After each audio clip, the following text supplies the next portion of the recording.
Good morning. My name is Kim Wasserman, and I am the coordinator for the Little Village Environmental Justice Organization. And currently, we are in Chicago at the Fisk coal power plant. And this is the most densely populated coal power plant in the United States. There are more people who live around this plant than any other plant in the United States. And this is one of two coal power plants that resides in the city of Chicago.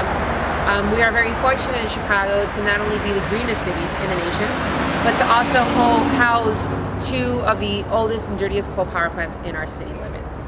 And the second plant is right next door in the Little Village community, which is where we're from. This plant is very outdated and has been running on very old technology, but they do have the capacity of converting to natural gas. And so currently, we're working with the City Council in Chicago to try to get an ordinance passed to reduce the emissions of particulate matter and of CO2 that are coming out of this plant.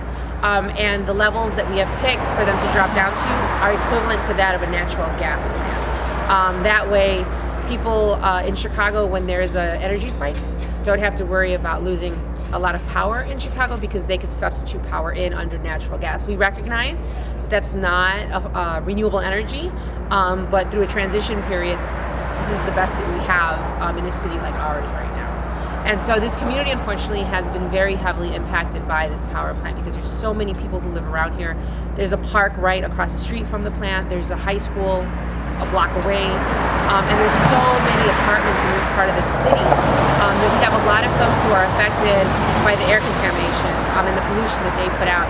High mercury levels, high lead in our soil, and a lot of respiratory issues in this part of the community as well in the Little Village community.